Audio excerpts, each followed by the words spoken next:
Everyone, this is Tim from Your Six Studios. Today in this video, I'm going to show you how to connect your Xbox Series X or S to a computer monitor. And this is actually really simple because most of these monitors nowadays, they come with HDMI input ports on the back.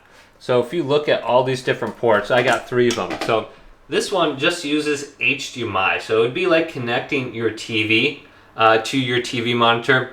Now there's also something called a display port. A display port is going to look very similar to your standard HDMI.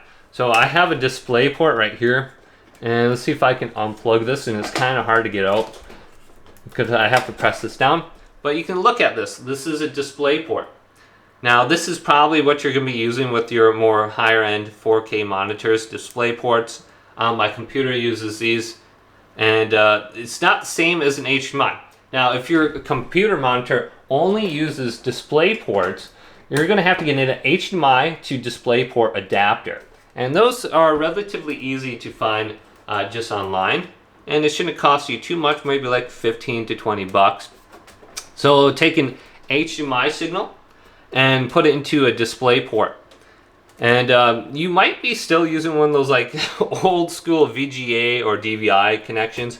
However, you're going to need to get the audio somehow, and you might not have the option on your Xbox. Your only audio jack is actually on the controller right here. I don't believe there's any audio jacks on the back here. Nope, I don't see anything. So yeah, if you want to get the audio, you can get the audio right through here. And then there should be a little slot on the back of your monitor. Mine does not have a slot where like a microphone actually can go. Actually, it does have a audio in area. So you'd have to take your controller, use like a male end to male end cable, like you can see on the back of my headphones. So I'd have to take a male end to male end so I can connect the two. But yeah, I'd just use a headset if you're trying to get HDMI to DVI or HDMI to VGA, and I would just avoid those old monitors. Just get something with a display port or HDMI, so it makes it really easy. Otherwise, you're gonna have issues with the audio, and it's just an older setup. So yeah, just look at this. It works really easy. Just most of these monitors have HDMI ports on the back.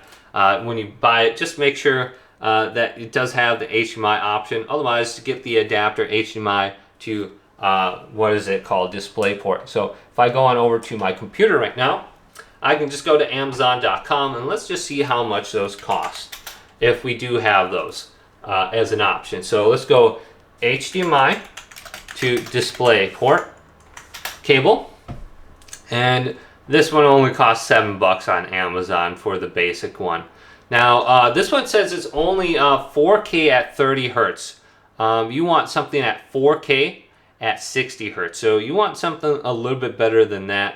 So yeah, spend a little bit more money so you can get something a little bit better.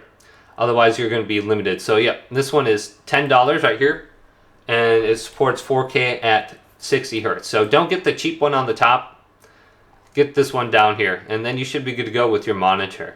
So hopefully this video did indeed help you out. If it did, leave it a big thumbs up and subscribe to my channel down below.